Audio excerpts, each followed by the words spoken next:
In George Orwell's classic 1946 essay, Politics in the English Language, he perfectly summarizes the pro-abortion, anti-life movement in America when he writes, quote, "Political language is designed to make lies sound truthful and murder respectable," end quote.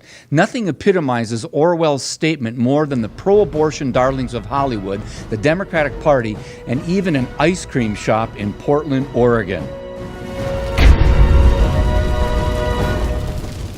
What's the scoop? An ice cream shop in Portland, Oregon has joined forces with NARAL, or the National Abortion Rights Action League, donating half of the sales of its new ice cream flavor called Rocky Roe v. Wade to NARAL Pro-Choice Oregon. Now, can you believe this mockery? Using ice cream in a bizarre attempt to make the murder of innocent unborn babies respectable? The infamous 1973 Roe v. Wade Supreme Court decision has been responsible for the death of almost 60 million unborn babies. Now, it gets even more Orwellian, as just a few weeks ago, Chelsea Clinton, at a Rise Up for Roe rally dedicated to stopping President Trump's pick of Judge Kavanaugh to the Supreme Court, declared this stunning statement. It's not a disconnected fact to Justice T-shirt of 1973 that American women entering the labor force from 1970 to 2009 added $3.5 trillion to our economy, right? Like the net new entrance of women. That is not disconnected from the fact that Roe became the law of the land in January of 1973.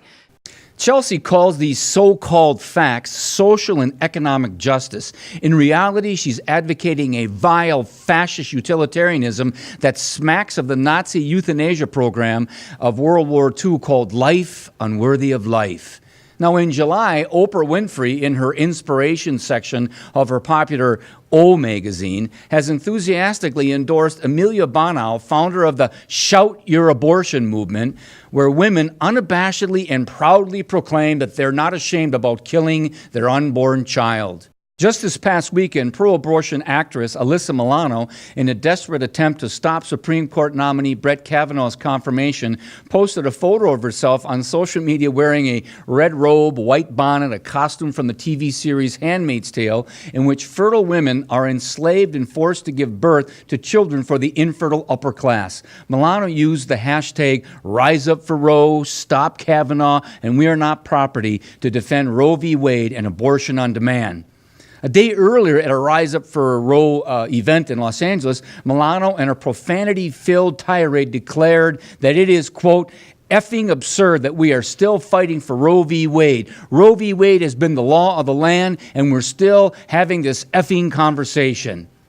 Yes, Alyssa Milano, Oprah, Chelsea Clinton, Nancy Pelosi, Maxine Waters, and all the Rocky Roe v. Wade ice cream eaters, we are having this conversation on Roe v. Wade because for the last 45 years, who has been listening to the silent screams of the millions and millions of murdered unborn babies?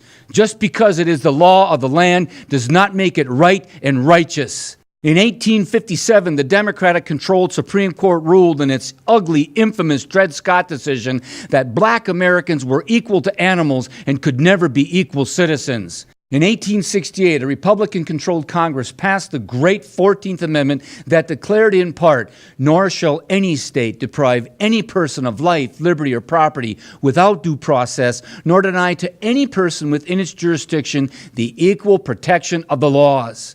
The 14th Amendment was designed to protect everyone, all persons, from the unborn child to the elderly senior citizen. The 1973 Roe v. Wade decision turned the 14th Amendment against itself in a ridiculous manner and deprived a whole class of human beings equal protection under the law. In the name of so-called social justice, economic justice, and reproductive justice, an evil injustice has plagued this nation for nearly a half a century. Isn't it time we change that sad reality?